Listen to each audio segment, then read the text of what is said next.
એ રવિવારે ગયો અહીંથી એટલે સોમવારે પોગે એટલે સોમવારનું એને બહુ મહાદેવ નું ભગત છે એટલે મહિના 2 વખત જાય કઈક 1 વખત જાય કઈક 2 વખત જાય તો આજ વખતે તો દિલ્હી ગયો એને પપ્પાએ ફોન કર્યો તો કે હું દિલ્હી છું કે શા માટે તો કે કૂતરા માટે બીજું કઈ બોલ્યો જ નહીં એ કૂતરા માટે ગયા આમાં વિડીયો આવ્યો તો કૂતરાનો એટલે એમાં વિડીયો એમાં આવ્યો તો આ કૂતરાને બહાર મૂકી આવો કે આ બધા નુકસાન કરે છે. તમારો દીકરો શું કરે છે? ધંધો શું કરે? રિક્ષા હલાવે છે. કેટલા દીકરા? 2 દીકરા 3 રિક્ષા છે અમારે. રિક્ષા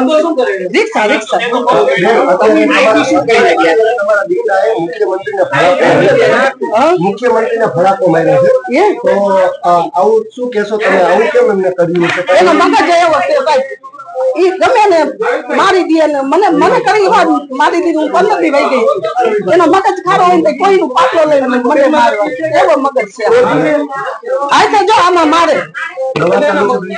દવા ચાલુ નથી ઓમ કાઈ નો અમે કઈ તો દવા લેવા જાય દવા લેવા જાતી એને માનસિક તો છે પણ દવા લેવા આવતો નથી અમાર ભેગો અમે કેનું ના કઈ છીએ ને આ ટીવી માં એને કૂતરાનું જોયું તો ઘરમાં કઈ એનું વર્તન ફરી ગયું. હા આ છેટીમાં મેં તો ઢીકા મારો છેટી તૂટી જાય ને એવા ઢીકા માર્યા એને પશુથી પ્રેમ. હા પશુ નું જ વધારે ઘરનું નહીં બાયરી છોકરા શું કરે છે કઈ ખબર નહીં બાયરી છોકરા એને મોટા નથી કર્યા અમે હતા પેટ ભરી ઘરમાં બધાને મારતા? હા બધા જ મારે એનું એવું કઈ નહીં બાયરી ને બહુ જ મારે બિચારી ઘરવાળી ને મારે કઈ મારો મગજ હું એને બોલું તો મને મારે સ્વભાવ એવો જ મગજ જ એવો થઈ ગયો.